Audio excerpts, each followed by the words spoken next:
Your triggers are not just feelings. They affect your relationships, your work, and your reputation. You get an email with a tone, and you feel it. You read disrespect into it, or dismissal, or threat, and your whole day shifts. You either overreact and fire back, or you collapse and overaccommodate. You either become defensive, or you become invisible, and then you wonder why your career stalls. Your career doesn't stall from lack of skill, it stalls from emotional leakage, because leadership is emotional predictability. Leaders are stable, they don't take every tone personally, they don't react in public, they don't leak insecurity in meetings, they choose their timing, they choose their words, they choose the frame, and the room feels it.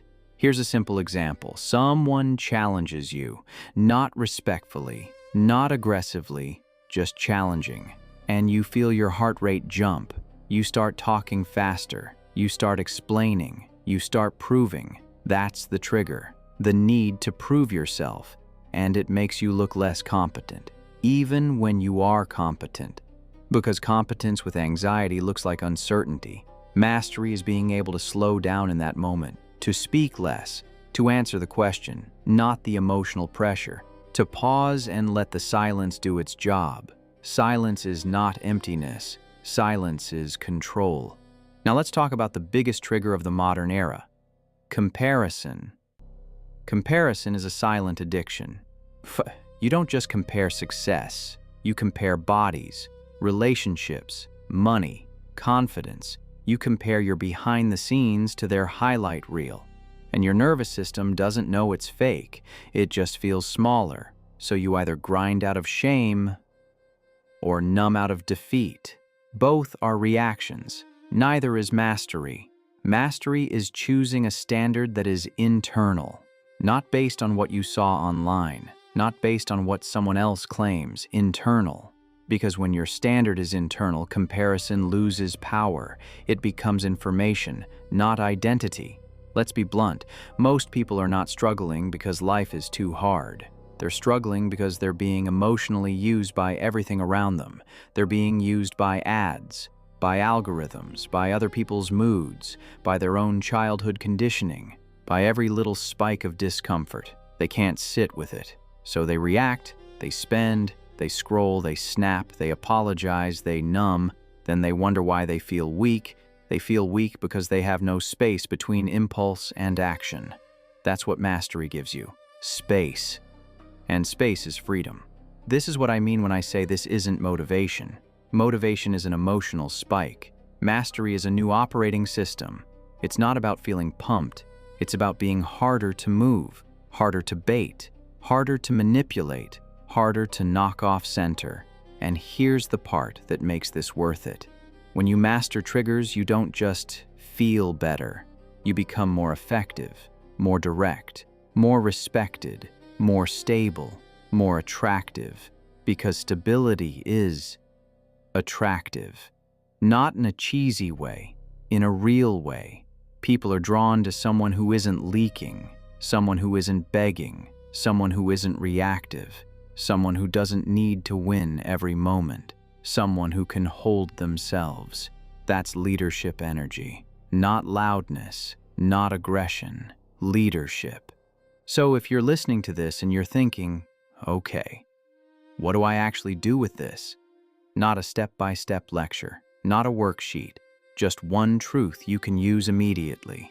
Start hunting the moment right before you react, not the moment after, the moment before. The breath shift, the jaw tension, the urge to speak fast, the urge to apologize, the urge to explain. That moment is the door. If you catch the door, you can choose. If you miss it, you react. And then you call it personality. This is why people who master triggers look calm. It's not because they don't feel things. It's because they feel them early. They catch it sooner. They intercept it. They don't wait until the emotion is driving the car at 80 miles an hour. They catch it in the driveway. That's the whole advantage. Early interception. And yes, this takes practice. Not years. Not months of spiritual nonsense. Practice.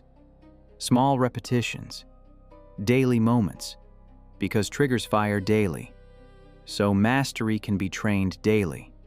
If you stop pretending you don't have them, if you stop defending them as just who you are, if you stop calling them personality. They are not personality, they are conditioning, and conditioning can be rewritten. You forgot to pick me up. You let me down again. I got busy with work and lost track of time. I didn't do it on purpose. I'm sorry, you're right. How can I make it up to you? No, I'm sorry, I overreacted. I love you. One day at a time, one trigger at a time. Let me leave you with something real. Not theory, not metaphor, not philosophy. Real. You are not behind in life because you lack talent. You are not behind because you lack intelligence. You are not behind because you lack opportunity. Most people are behind because they are emotionally predictable. They react the same way in the same situations. They repeat the same loops. They carry the same patterns, and then wonder why nothing changes. Change does not come from effort. It comes from interruption. When you interrupt a trigger, you interrupt a future. Every reaction is a small vote. A vote for the same outcome, or a vote for a different one. And here's the part most people never hear. You don't need to win every moment. You need to notice them. Because noticing builds space, and space builds choice, and choice builds authority. Authority is not about controlling others. Authority is about not being controlled. You will still feel anger. You will still feel fear. You will still feel desire. You will still feel sadness, but they will no longer decide.